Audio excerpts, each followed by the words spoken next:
Hey guys, it's Robert Gardner of Robert Gardner Wellness. I'm here with Shawn Kitzman, and I'd like Shawn to briefly introduce himself. I suspect this is going to be one of many podcasts that Shawn and I do.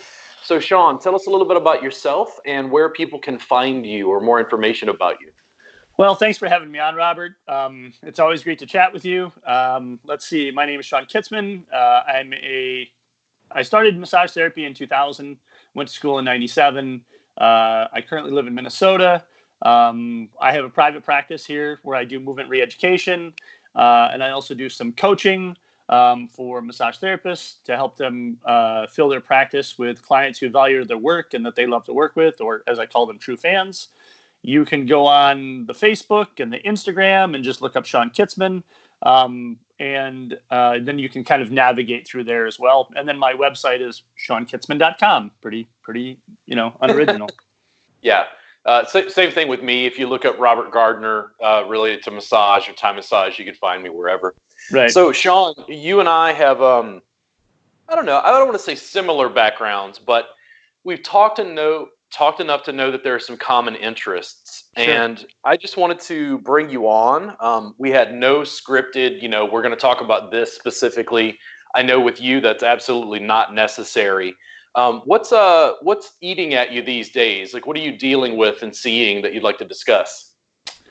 From a professional side in the massage industry, one of the things that I'm hoping that people start to wrap their brains around is that we need to stop looking so much at the tissue as the end all be all, and start to recognize that the brain is the most important part of the whole project, right? Yeah. And start to think about, if you're going, and this is for people who work with people with injuries as well. Like if you're a spa or salon service, obviously this doesn't apply to you directly, but if you are not in that setting and you have a private practice and you make your money, helping clients with injuries, or you even purport that you do, because that's the other thing, but anyways, we need to realize that the brain and interfacing with the brain is really the key into the whole entire thing. And if you're going to get really good at it, you're going to have to take CEUs for that. And you're also going to have to start to think about things outside of the massage purview, right? Yeah. And it's not always stretching. People need to be stronger. And it's one of the things that, I see people have a lot of misconception with. And, they're also breaking down, this is a whole kind of turn in the industry because of the playing field being leveled of exactly what you and I are doing right here. In that 15 years ago, it would have cost us so much money to host our own radio show, and now we can do it for next to nothing. So the technology is starting to speed up, and one of the things that I'm really concerned about that I see a lot with is that the massage industry as a whole, they're really kind of falling farther and farther behind. Yeah, I have a mixed response to that specifically. In regards to education, in regards to information flow, I don't really worry so much about the industry as a whole or where is it going. I just try to take advantage of what I know exists and just outperform. Sure. Learn as fast as I can. And I think that you and I, if any educator I think I would talk with, I think has a similar perspective. I don't think you or I rest on our laurels. No. I think we have a tendency to there's so much I don't know. Like, how do I figure out more? And you certainly, with movement education or movement re-education, much more about that. I've heard before previously when we've had conversations, you'd break massage down into, was it correctives, tissue treatment, and what was the other one? Assessment. Yeah. And the thing is, the correctives are probably the point at which I'm the weakest on. The next would probably be assessment. I do a lot of, manual therapy, which is great. Sure. But I think it's good to, and in America right now, this is a contentious, I think it's good to understand your opponent's argument. Sure. It's good to understand enough about the pain science community to then debate those things, look at the research, continue to grow and evolve. Like I used to become frustrated as an educator that massage schools weren't teaching therapists certain things. And then you realize, one, they've only got 500 hours in Texas. Right. Two, you're going to make all of your money by teaching the things they didn't teach in school. So just go. So in a weird way, it kind of gives us an advantage if we're willing to adapt to technology and evolve more rapidly. And I think that you bring up something that's really super important there. And I see this as well. Like, so back in 97, when, shortly after we walked on the moon and, people rubbed sticks together and created fire.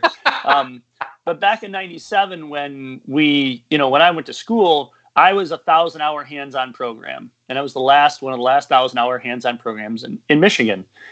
And, the bonus of the school that I went to, as far as massage went, is they had a really nice kind of like, they showed some subtle energy techniques. They showed some more of the clinical side. And then their idea was, we're going to expose you to both of these things.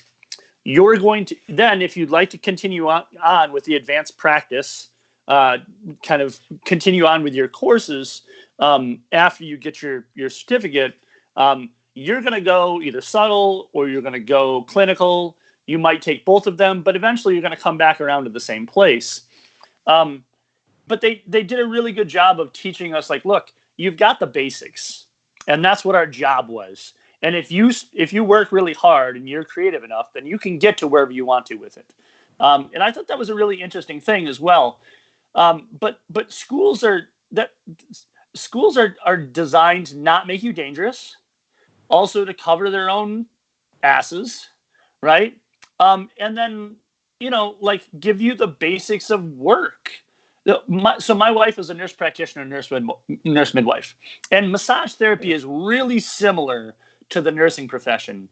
And there's a number of places that you can enter the profession, right? So you can just go to school, get your associates, and be an RN, or you can get your bachelor's and be a BSN. You can go to, you can go all the way up and get your PhD, which eventually my wife will wind up doing. But like the problem with those things though is, as well, is like along the way, what happens is that, people get really intimidated by people with more education in the field, and I see that oftentimes as well. And we have to remember that, if we're going to, and here's how I look at the way that when I start running into issues repeatedly, it lets me know. We were earlier on off camera, we were talking about video games, right? So it lets me know that I've leveled up, right? But I need to go on another quest to level up again, right? Because I'm running into this thing repeatedly. And now I can do that a number of ways, but the quickest way is to do it through CEUs, right? Because you can take a course over a weekend or a week or whatever it is, or a series of courses, and within a year or two, you can be very proficient at doing that thing. And it's not a money grab for the providers, and it's not a money grab for the schools. We just have to remember, like you were just saying, that the schools and the CEU providers play two completely different roles. Yeah, very different.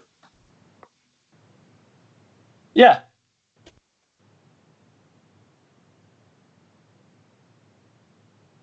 No. And God, I hope there's never one. Yeah. Oh, so yes, there's not a PhD in massage. What was the name again? T-Cash. There's not a PhD in massage, and here's where a place that Robert and I will agree on, and lots of people are going to hate us about. I pray to God there will never be a PhD in massage, because as my friend. So I have this friend of mine that's he used to be on Wall Street, and his joke is PhD is piled higher, deeper. Right. So I just don't see the benefit of it. And, the thing with massage, where a lot of people, where I will debate with them, is they will talk about more education is better, as far as like formal education. And I'll go back to my wife. Right. So my wife has a master's from Georgetown University, which is one of the best nursing programs in the country. She regularly has to battle with OB-GYNs about the viability of her profession of her license, and of her craft. And she has a master's from one of the most prestigious universities for nursing in the country. Yep. Florence Nightingale taught at, who is the OG nurse. She taught at Georgetown.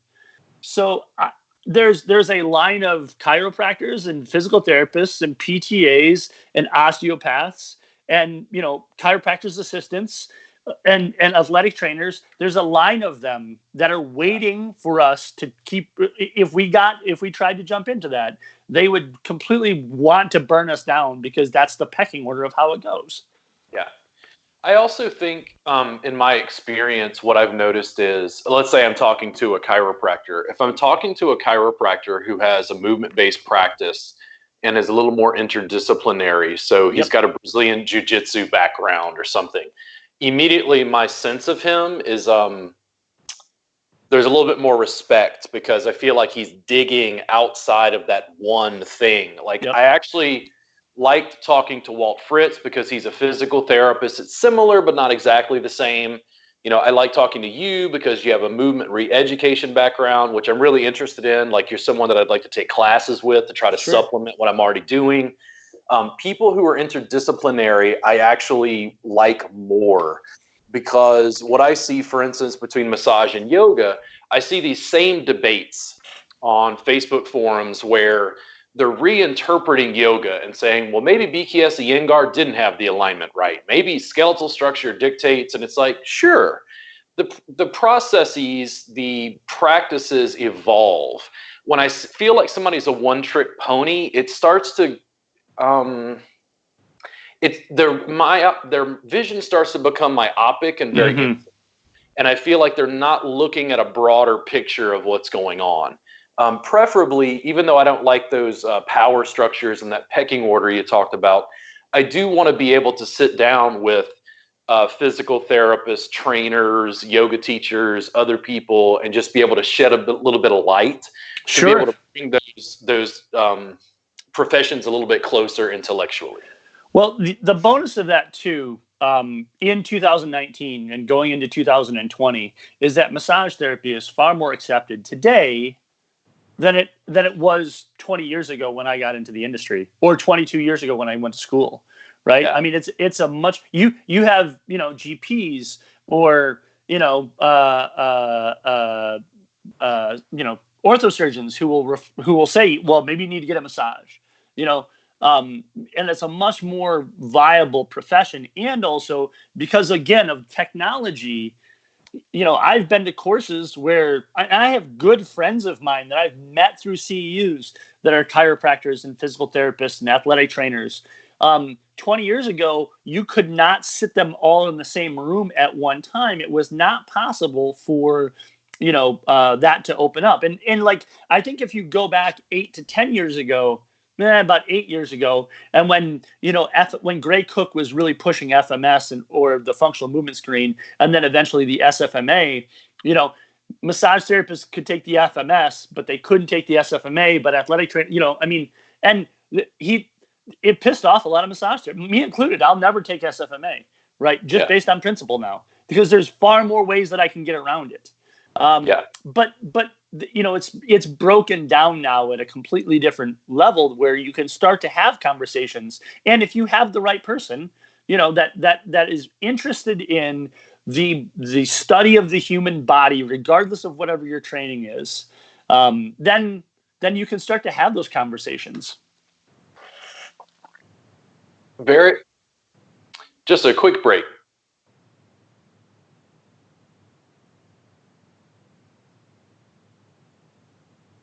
I'm Robert Gardner, and I'm here with Shawn Kitzman.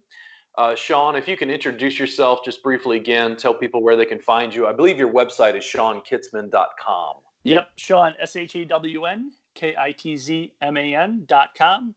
You can find me on Facebook and Instagram under the same thing, and then you can kind of get to me, through all of that. Both of those are public profiles, so if you decide that you or can't sleep at night and want to listen to me rant on, then I've heard it's good for insomnia.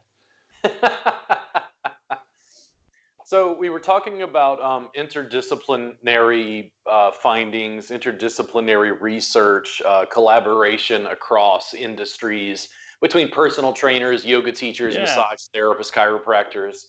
I'm glad that there's a little more of that going on now, and I suspect, much like you, that because of the technology and interface that we have via podcasts and social media, that there will be an increasing amount of that.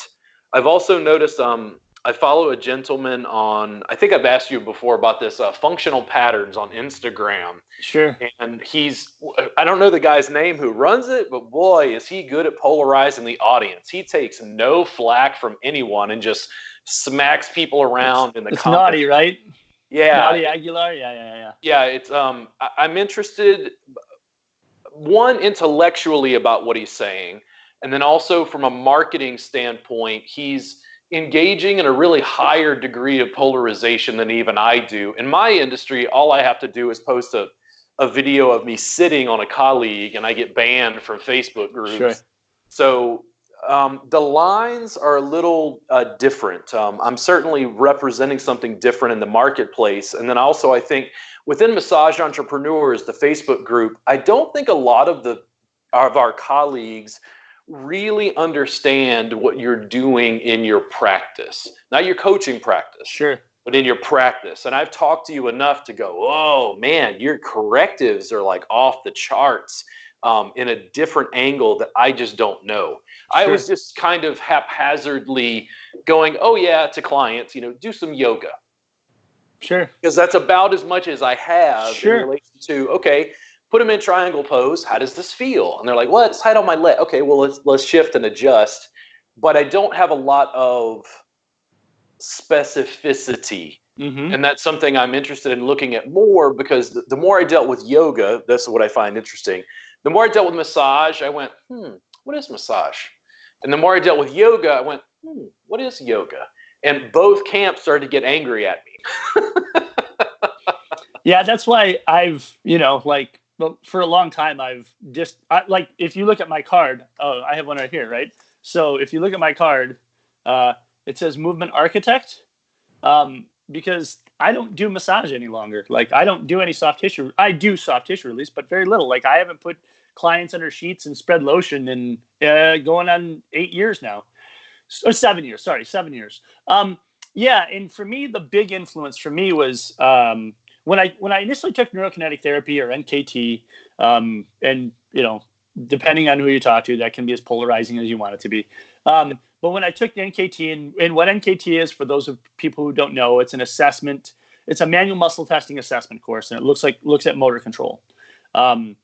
So when I took NKT, that started to, because when I saw Feldenkrais's book, Awareness Through Movement, or ATM, back in the late 90s, I bought it at Borders in Ann Arbor, which isn't even open anymore. But I bought it, and I didn't know what Moshe was doing, but God, it just sounded like, super cool.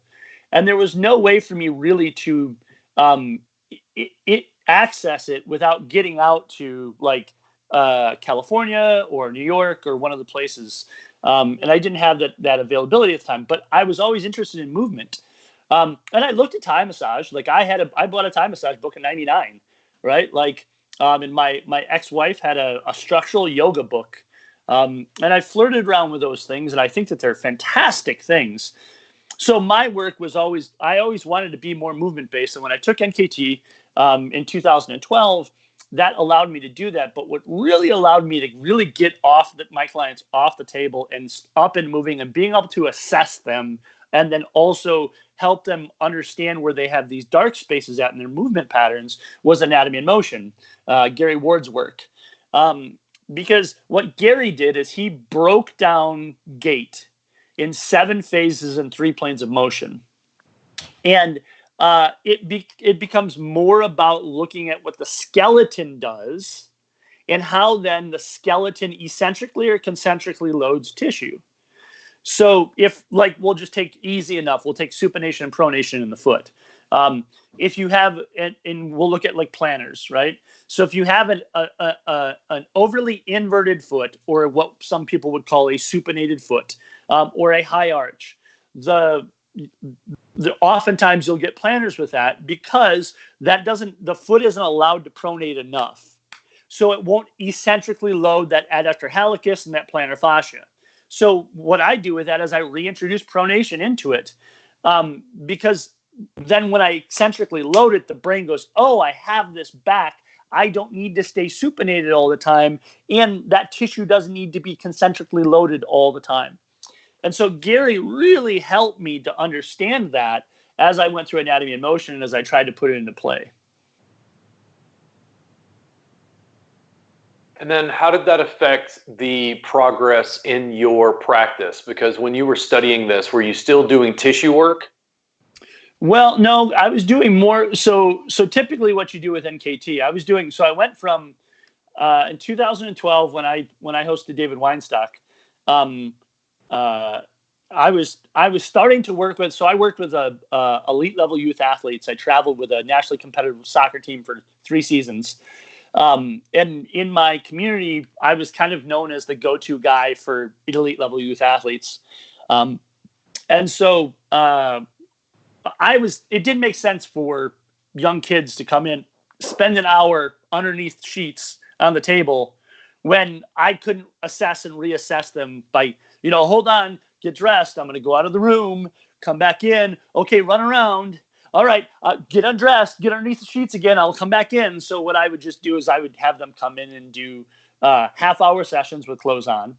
And that allowed me to get them off the table. Then when I took NKT, what that allowed me to do was start to break out some of the hierarchy of the motor control through the manual muscle testing to figure out what was over dominant and what was the overplaying factor and the underplaying factor.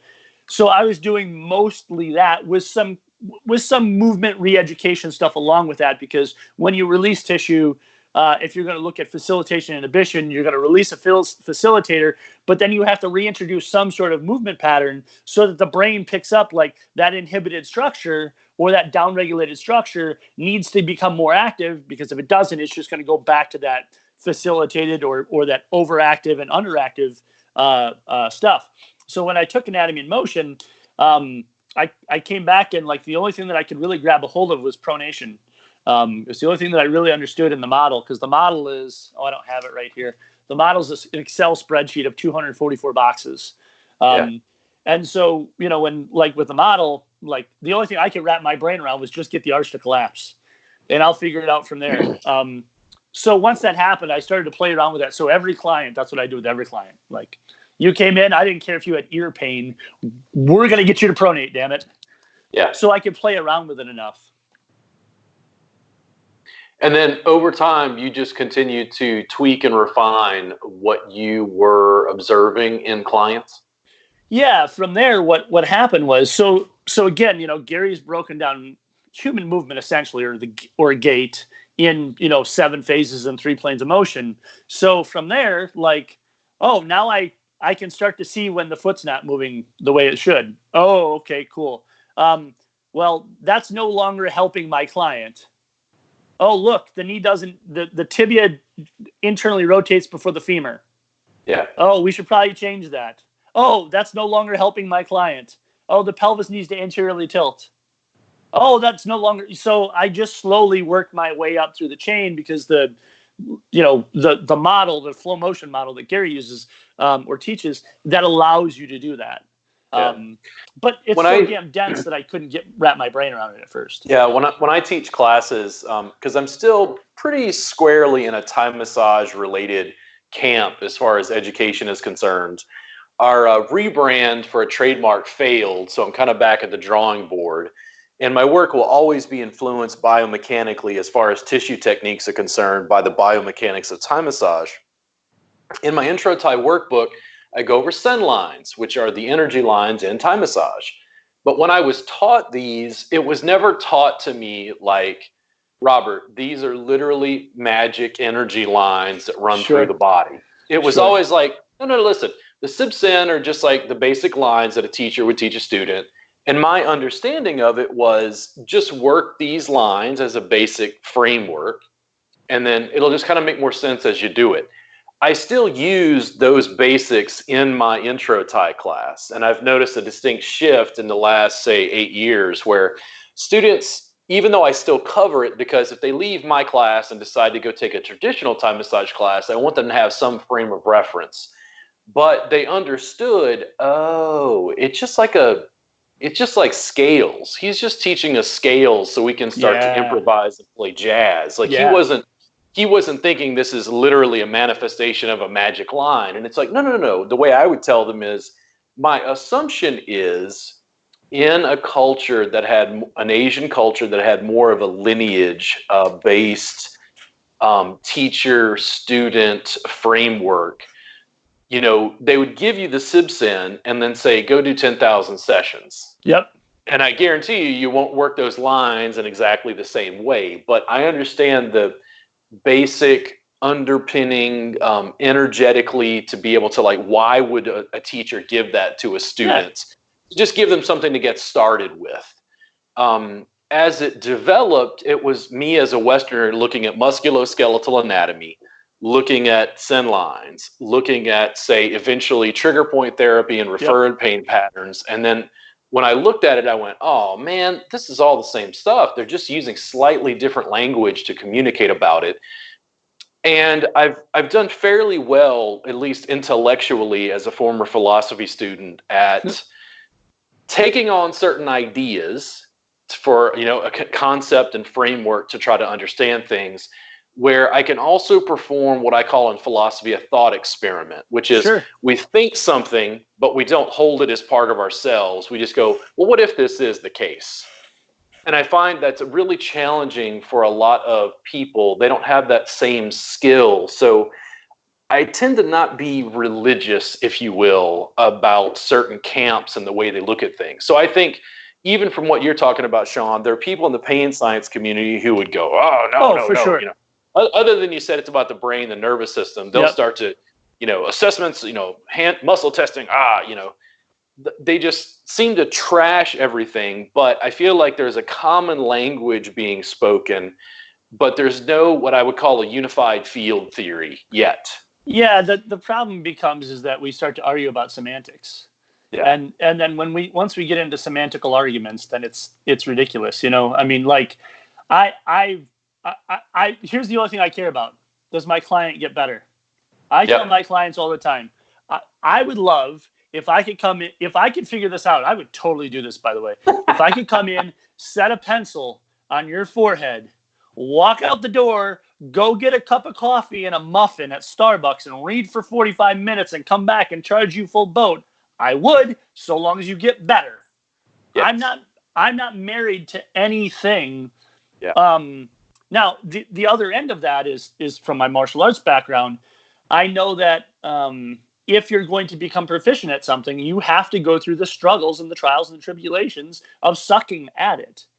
So, like you have to be prepared if you're going to. I was just talking. So before we got on, I was at jiu-jitsu, and I teach an intro to MMA class.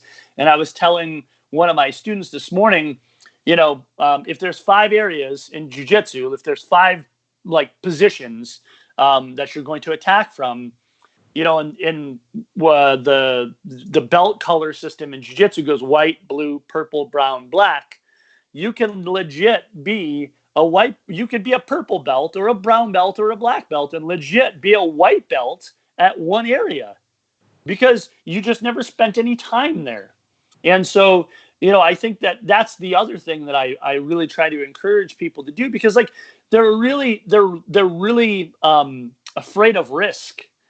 But if you've developed a good enough relationship with your clients, like I have a client, so I work with a lot of athletes, and I'm starting to work with a ton of pitchers. And what I've done is I've taken the anatomy and motion model and broke it a little bit to fit pitching. And I'm actually in the process of I'm mapping out pitching mechanics biomechanically. And so, but when my client comes in on Friday and he comes in with his teammate that has never seen me before, I guarantee you I could tell my client, I'm going to take, a hair dryer and blow it on him. And he's like, oh, cool, whatever. I don't care. Like if you've developed a good enough relationship with your clients and you've provided them with positive outcomes, most of the time they're going to be very interested in your growth because ultimately it helps them out as well. And there's this really cool thing because they can say, oh, I remember. Do you remember when we were first started doing this and you were really bad at this and I helped you out with it? It gives them some ownership of your growth as well. Yeah. Quick break.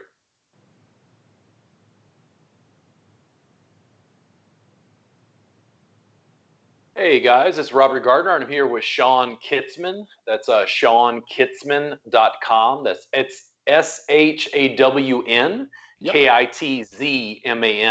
ShawnKitzman.com. But Shawn, you can introduce yourself. You said they can find you on, I believe, Instagram and Facebook. Yep.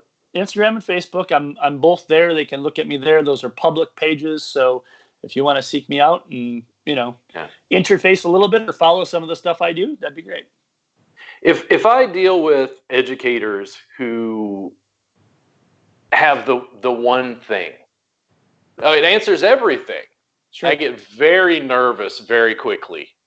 And what I found with my clients was I got very good at manual therapy. Oh, you're having pain? Where are you having pain? Asking them questions and applying a soft tissue technique that would help them fairly rapidly. That's my current highest skill set. Sure. Now I'm in a place where I have mashed everything in creation. And I'm looking for more, which is kind of how we fell into, talking and chatting, conversing. What I find most interesting about what you said about the pitcher will trust you, you're using a hair dryer. Yeah. My clients, I never, when we started talking, you talked about pronation, supination of the foot. And then as you talked about this, adductor hallucis, I think, and then you said, oh, they got a high arch. Those little things are something I notice as an educator because you're using more specific language that would resonate with, say, a personal trainer or a physical therapist. But then the consumer goes, oh, they were just talking about some muscles and the arch of the foot. So it makes it easy for the bus driver to understand what's going on. My clients, I never lorded it over. I never acted like, well, I am Robert Gardner. I have studied for many, It was always like, hey, Frank, what's going on? Oh, man, you're having problems that there's pain running down the back of your leg? Oh, okay. And if, let's say he was having a case of piriformis syndrome and I applied a soft tissue technique, worked on his piriformis, and he's like, oh, man, that's amazing. How is that better? And I'd go, Frank, as best as I can understand, and I'd go to the anatomy chart and just show him. What I found happened was, as I worked with clients and they had increasingly challenging problems, so you talked about pitchers. It's got to be really challenging. When I hear pitchers, I go, oh, shoulder joint, massive rotator cuff, intense strain physically on this very specific area, huge range of motion in this single joint on the body. My clients didn't respect me less when I didn't know. Sure. My clients respected me more when I said, listen, this is what I think I understand, but there's this other component. So I'll give you a quick example. I went to San Antonio to visit Candace. My colleague, who is an acupuncturist, had worked on someone. They were having pain down their leg. He said, Robert, listen, I'd like you to contact this guy, see if he'll get a session so you can deal with your soft tissue component. I think something's going on. Based on what I was hearing, I went, I think he's got a bulging or herniated disc. This is just talking to the acupuncturist. I go in for the session, work with the guy. He's got a little referred pain from his QL or maybe his piriformis, but, I told him before I ever put hands on it, listen, based on the information you're giving me, this is not a, how do I put this? I'm not prescribing anything. I'm not diagnosing anything. I'm just saying, based on what I've seen in clinical practice, it sounds like you might have a herniated disc or a bulge. Sure. I don't want you to think that's the end of the world. People have herniated discs and bulges and have no pain at all. If that is in fact the case, you're probably going to get limited benefit from what I'm about to do. Then you're going to need to go and see the doctor for the scans. And sure enough, he felt better by about 2 points on a pain scale. Sure. He got a little relief. But went to the doctor 2 weeks later, messages me and says, hey, you were right. It was a herniated disc. I think his expectation of my professionalism And his opinion of me went up, not because I was trying to rebook him for another session, another session, another session. It's that I knew enough about the soft tissue to know, hey, I think you're having a deeper issue. I can't manually, put back in place. Dude, I think it's so important to understand, like, where your work is, the limitations of it. And I want to flirt with the limitations of my work all the time because it's what helps me to get better. But yeah, I think that, I mean, the funny thing is that we all know as practitioners that if you go see someone, most of the time, oftentimes, you're not going to get a straight answer. And when you do run across someone that gives you a straight answer, and I don't know is a straight answer, right? It's incredibly freeing. So a couple of years ago, I had this Saab car. That's the first thing you went wrong on. Yeah, right. That's what makes me think. I don't know a lot about Saabs, but yeah. Yeah, no, yes. Saabs are a very finicky group of people, and they're finicky cars. I loved this car; it was fantastic. I bought it off my buddy that was in Wall Street, right? It was on Wall Street. It was perfect. It was a gorgeous car, right? And it was a blast to drive. But all of a sudden, one day, like it would just started like shorting it out. It would just like, and so the best I could kind of wrap my brain around was when like it rained, it would short out. And so I took it to this mechanic who had worked on my other cars.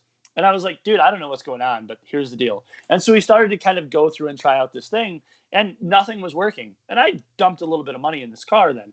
And he looked at me one day, he goes, I don't know, man. He goes, I'll continue to monkey with it, but I don't know. And I went, cool. Well, you're telling me you don't know.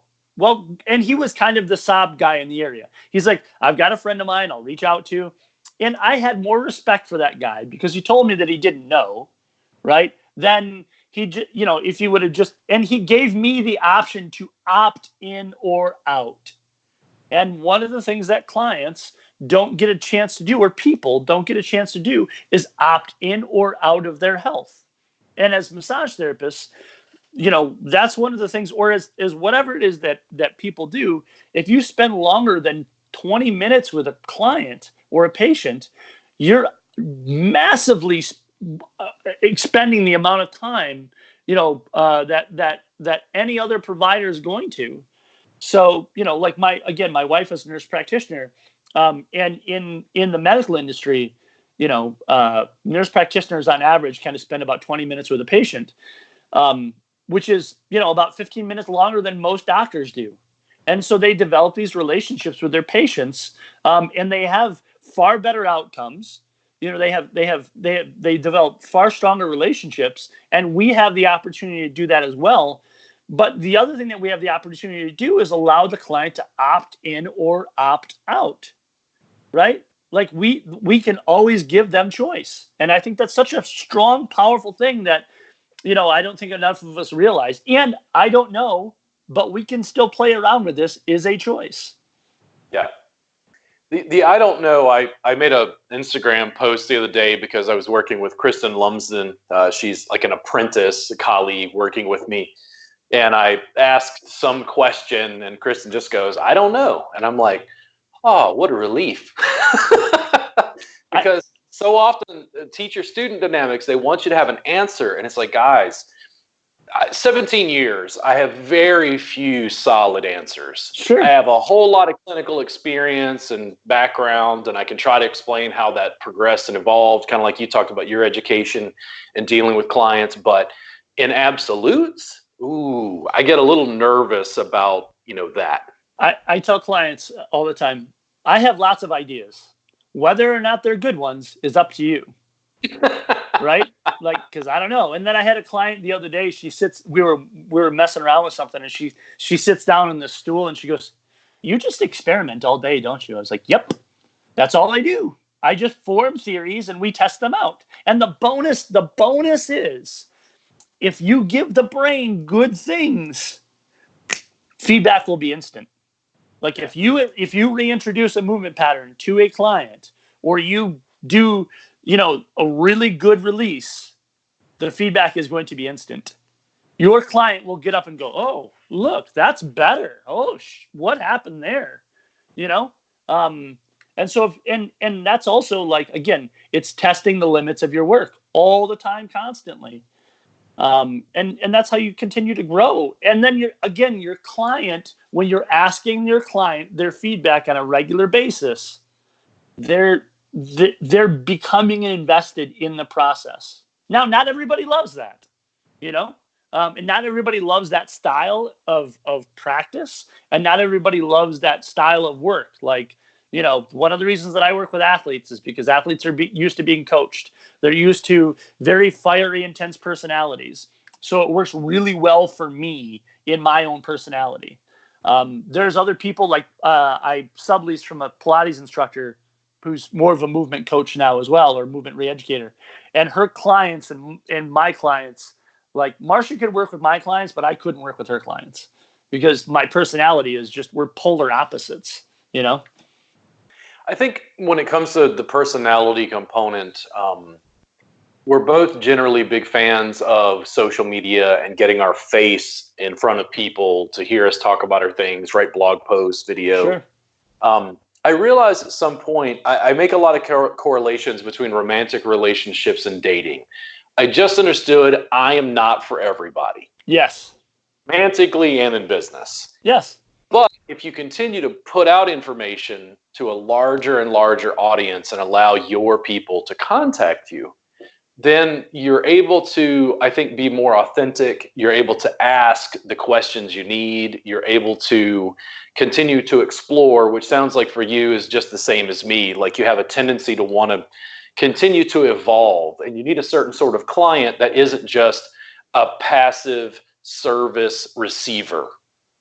Yeah, and the other thing with putting that content out there, one of the reasons that I put content out is so I can practice my pitch and get better at explaining it. Because, like, you know, when you deal with these really, like, heady, complex ideas, you know, my goal is to meet my client where they're at. Now, in Minneapolis, it's a pretty educated community. But when I was living in Michigan, 20 miles south of Flint, the education level was a little bit different, right? But my goal has always been to meet the client where they're at, and then collectively, because I learn more from my clients than I do from CEU courses, right? Because when you're in the CEU course, everything works. It's all perfect. And you come back and you try it on the first client and you're like, well, shit, that didn't work. What happened?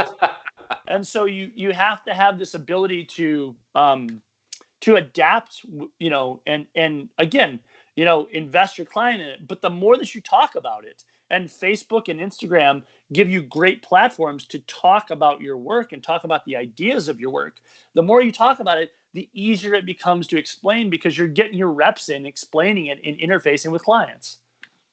I think looking at it as an art, I feel like some therapists feel like, you know, they're either not good at painting or they're amazing painter. Right. But they don't see Picasso painting every day for 30 or 40 years. And it's like, I'm not a painter, but I guarantee you I can slap paint on a canvas. And if I did it every day for 30 years, I would be much better 30 years from now. I think education itself is an ongoing process. And they're still thinking, well, I got my degree. Right. I got my certificate. Right. I got my, and I'm like, you know, I'm a brown belt. I'm a white belt. Yeah. It's like, for me, that's just not. I mean, no, there's a good signifiers. There's Sure. a good thing about social proof. I'm not downplaying those Sure. things.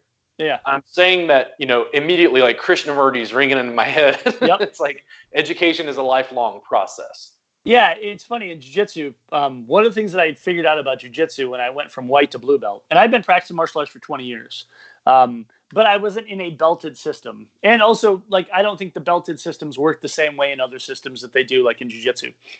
But so when you go from blue to purple, you don't actually become a blue belt until you get your purple belt. It means that you've accomplished the things that you need to accomplish, and now you are a blue belt. You're ready to move on to the next thing. And, you know, just because I know people that, you know, they collect certificates like, classic cars, right? Or comic books. They have 77,000 things, and they're not good at any of them.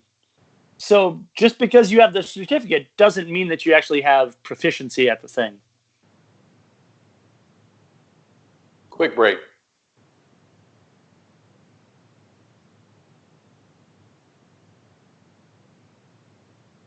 I'm Robert Gardner, and I'm here with Shawn Kitzman. Again, that's ShawnKitzman.com, ShawnKitzman. You can also find Shawn, I believe, on Facebook or Instagram. He has very public profiles, he's told me.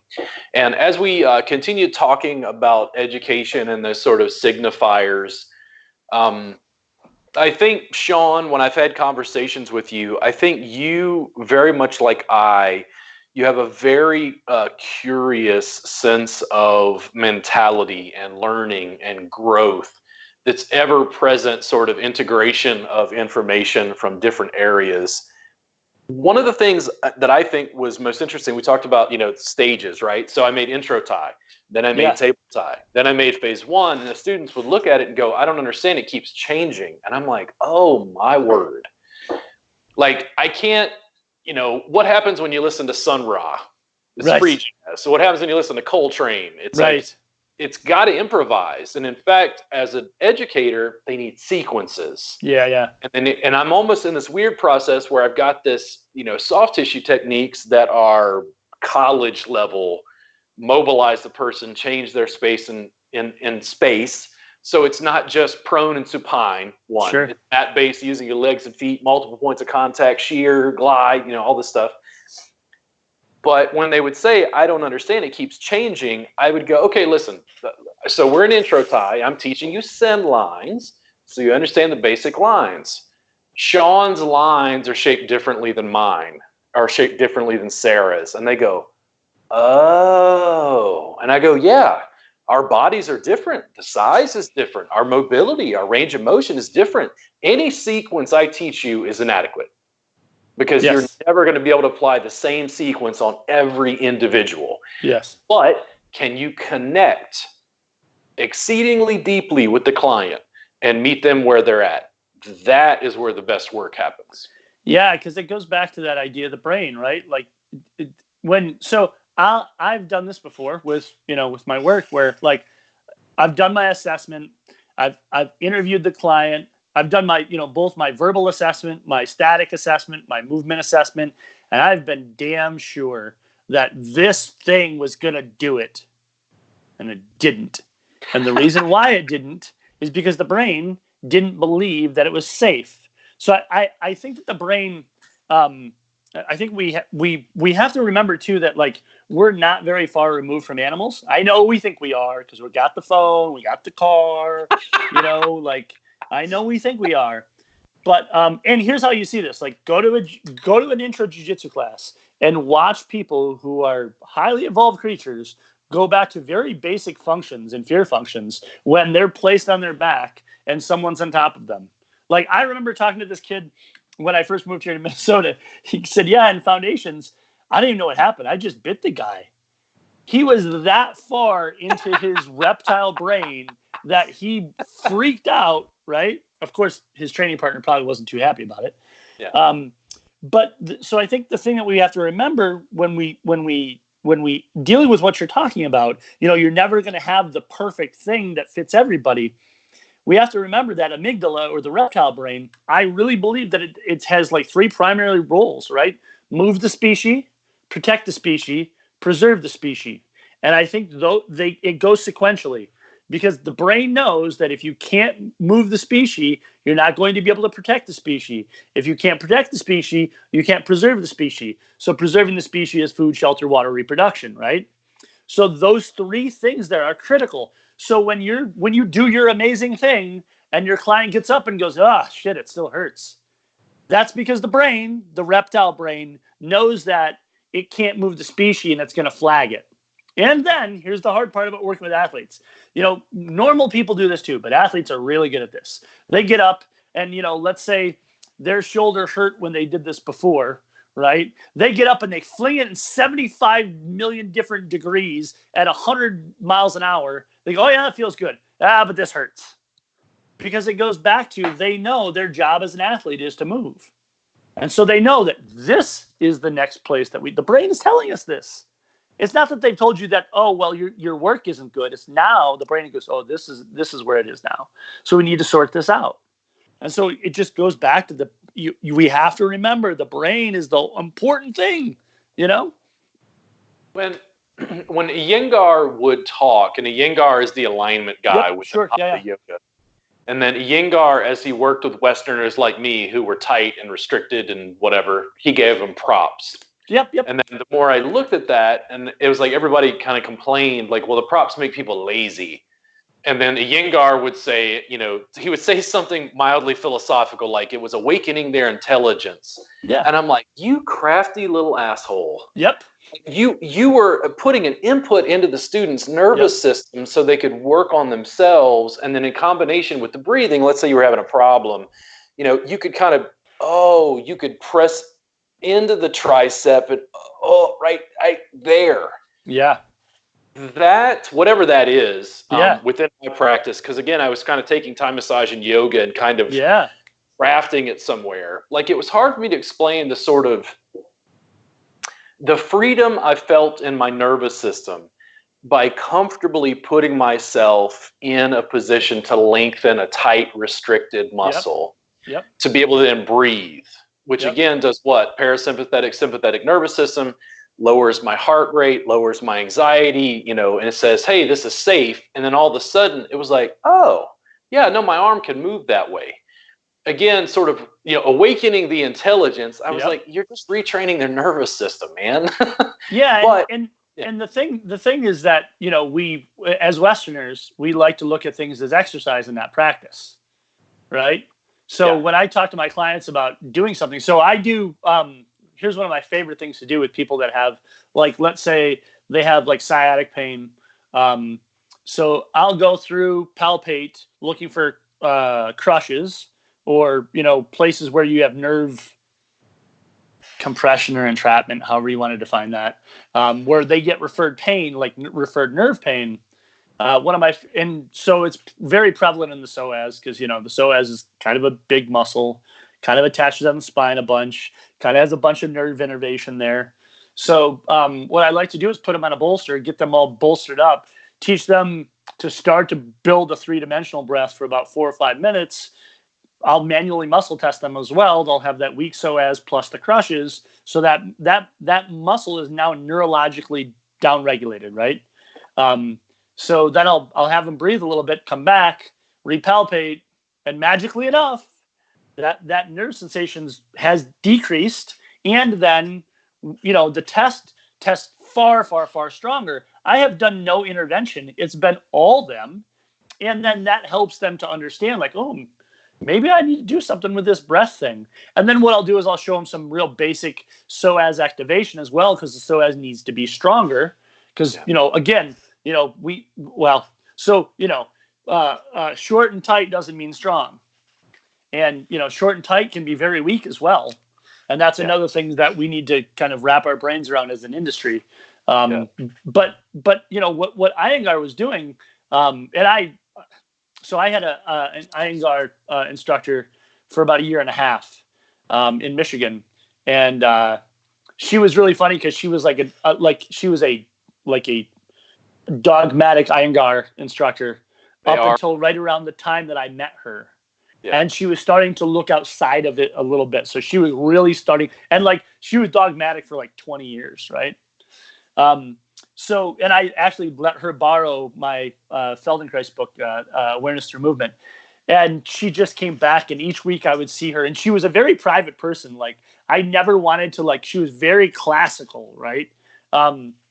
She would say, Shawn, after class, let's talk, And we would talk about stuff. And so, but one of the things that I really picked up from her was propping and the use of props. And then my friend Marcia, who I sublease from, she's been through Katie Bowman's restorative exercise program, and Katie Bowman props, the RES or RES or RES practitioners prop a bunch so that they can provide those safe spaces for their brain.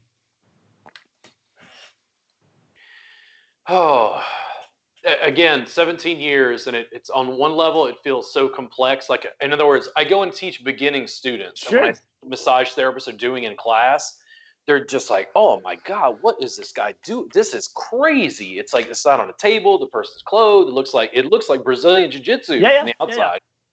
But for me, I'm like, no, I just move the person around and deliver a tissue technique. And they're like, well, how do you know where to press? I'm like, I communicate with the person. And they're like, whoa, like you're not just delivering a service. And it's like, no, but I'm so painfully aware of what I don't know. Sure.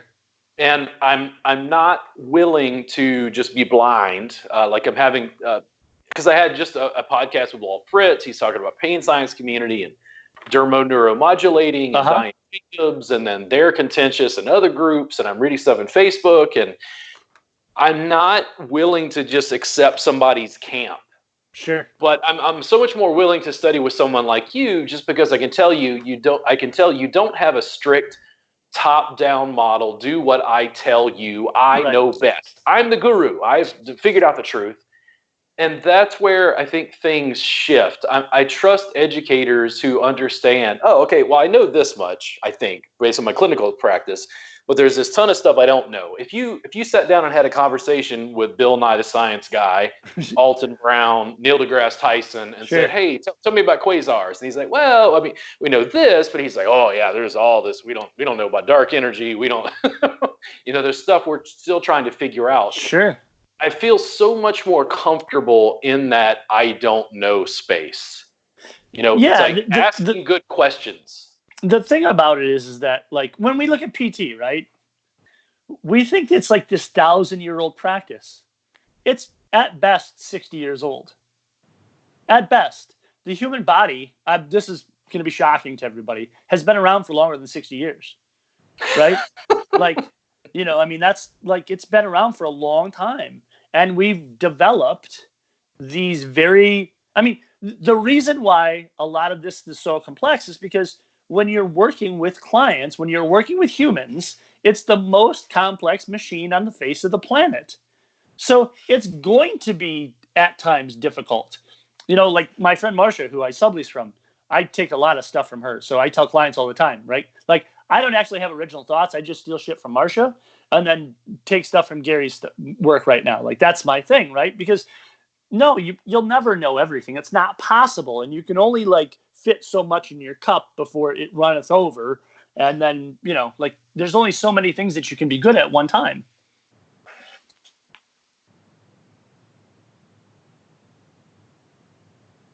You have to test your edges. If you don't test your edges, you don't improve. So I'm not a martial arts practitioner. I have considered getting into Brazilian Jiu-Jitsu for a lot of very specific reasons. But I also assume, do you improve as a Brazilian Jiu-Jitsu practitioner by competing with people who are of not as same skill?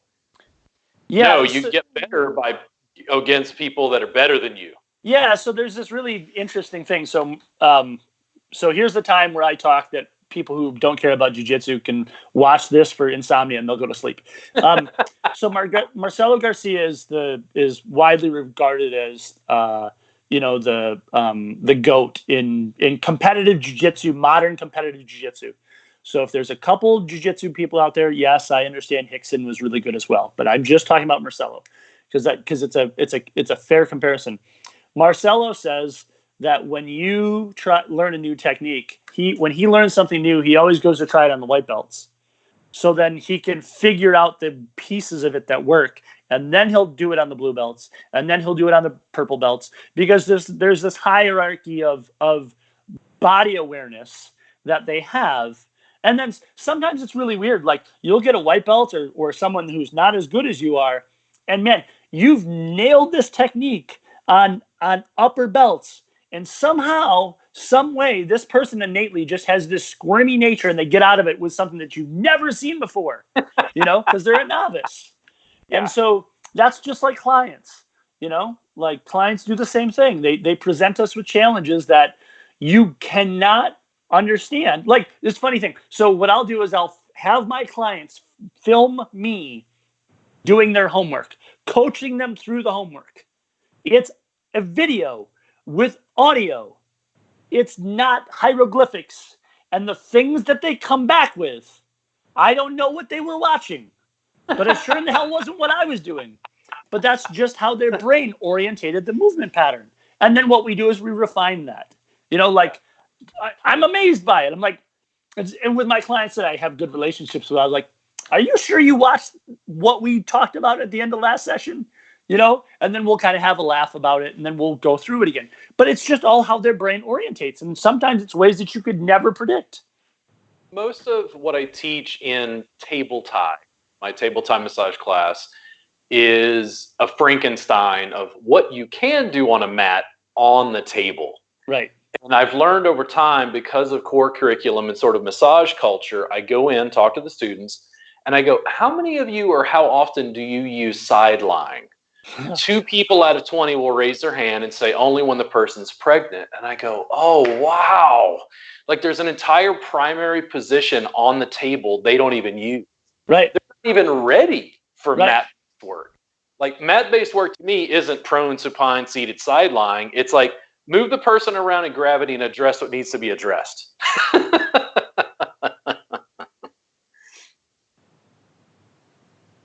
Perfect. All right. So listen, Shawn, I had a great time chatting with you today. Again, we can probably talk to Trent to try to figure out another time to do this semi-regularly. Yeah. There's always going to be more, and I think as we do this continually, there'll be more depth in what we're discussing. But I was really anxious to have you on to be able to discuss these things. Again, people can find you. Tell them where.